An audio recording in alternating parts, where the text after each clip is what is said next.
docteur Valenduc, on va continuer à s'instruire avec Pourquoi vous. riez? Mais parce qu'on va apprendre encore beaucoup de choses. Mais oui, maintenant. avec C'est vous, maintenant. docteur, toujours. Alors, on a des questions pour vous, des questions de la part de nos téléspectateurs. On espère que vous êtes prêts. On commence par Étienne de Lyon qui nous dit dans mon traitement quotidien, je prends un médicament qui est dit photosensibilisant. Quelles sont les précautions que je dois prendre face au soleil? Alors, un médicament photosensibilisant, c'est un médicament qui va augmenter la sensibilité face aux rayons ultraviolets du soleil ou voire des cabines UV. Mais on le rappelle, on ne fait pas de cabine UV. Donc, quoi qu'il en soit, effectivement, ça va engendrer pour de faibles expositions au soleil d'énormes et impressionnantes réactions au niveau de la peau. Et au niveau de ces médicaments, on peut avoir certains antidépresseurs, je pense à des antibiotiques comme la doxycycline ou même des anti-inflammatoires non stéroïdiens. Vous pouvez vous référer sur la boîte. Parfois, il y a un petit Oui, c'est pictogramme. toujours noté, enfin, souvent. Oui, il y a un pictogramme. Ah bah super, on a le picto qui nous montre que c'est un médicament qui risque d'augmenter votre sensibilité au soleil. Il faut savoir que là, on parle des médicaments, mais ça peut également être un parfum, ça peut être également un déodorant. C'est plein de petites choses qui parfois augmentent les réactions face au soleil. Donc, comment se protéger?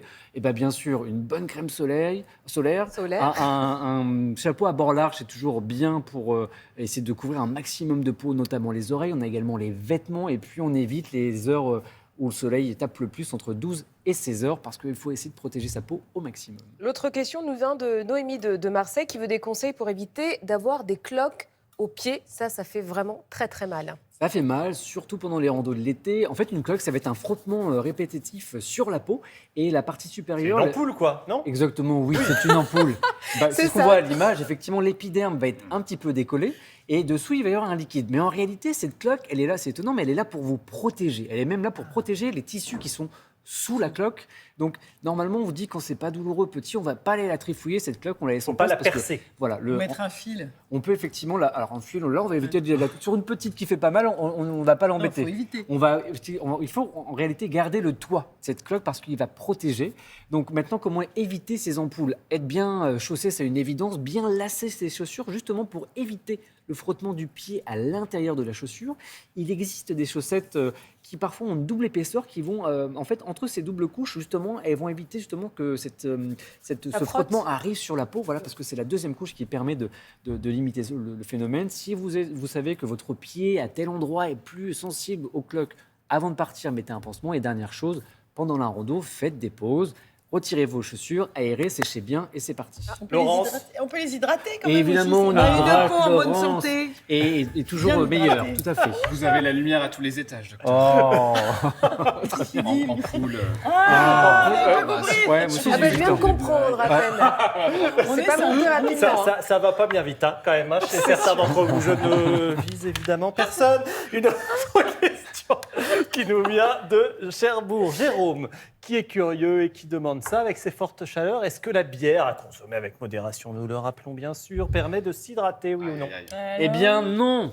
Alors, je vous le dis, elle va vous désaltérer, effectivement, Ouais, ça, elle peut oui. couper la sensation de soif, mais elle ne va pas vous réhydrater. Au contraire, Oui, c'est même en réalité, pire, bien l'alcool sûr. va avoir un effet diurétique, elle va vous faire aller aux toilettes, donc éliminer encore plus de l'eau, donc on va être encore plus déshydraté. Donc non, l'alcool ne va pas vous réhydrater en cas de forte chaleur. Et même chose, souvent on entend après une petite course à pied, une petite marathon, une bonne bière pour C'est ce se qu'on se réhydrater. dit, naturellement. Non, également c'est la même chose, on ne réhydrate pas. En fait, la seule chose, le seul liquide qui va vous permettre de bien vous réhydrater, c'est l'eau, parce qu'elle va être riche en minéraux. Donc, comme toujours, l'eau et une bière avec modération de temps en temps, bien sûr. Mais surtout de l'eau. Oui. L'été, Catherine de Rouen fait beaucoup plus de boutons de fièvre que pendant l'année. Elle se demande s'il peut y avoir un lien avec le soleil. Eh bien oui, en réalité, en fait, le bouton de fièvre, on rappelle, c'est une résurgence d'un petit virus qui s'est réactivé et hop, qui réapparaît. Il y a plusieurs facteurs de risque, de facteurs déclenchants de réactivation de ce virus. On a le soleil, on a la fatigue, on a le mode de vie, parfois c'est le stress, parfois même c'est les périodes menstruelles. Donc moi, je le vois parfois au cabinet, j'ai des patients qui me disent, voilà, je sais qu'en période estivale, je vais tout de suite avoir de plus C'est souvent... un festival. C'est un festival sur la lèvre, effectivement, Johanna. Et du coup, comment avoir des manières un petit peu préventives? Il existe des sticks avec des protections solaires, donc pensez à bien demander à votre pharmacien, je passe sur votre contrôle aussi. Oui, hein, tout à fait. Il y en a enfin des Ouais, sticks oui. à lèvres avec un indice de protection. protection qui solaire. vont effectivement augmenter la protection au niveau des lèvres, bien sûr au niveau de la peau, et puis je vous le disais, le chapeau à bord large, c'est toujours intéressant pour protéger vos lèvres. Merci beaucoup, docteur.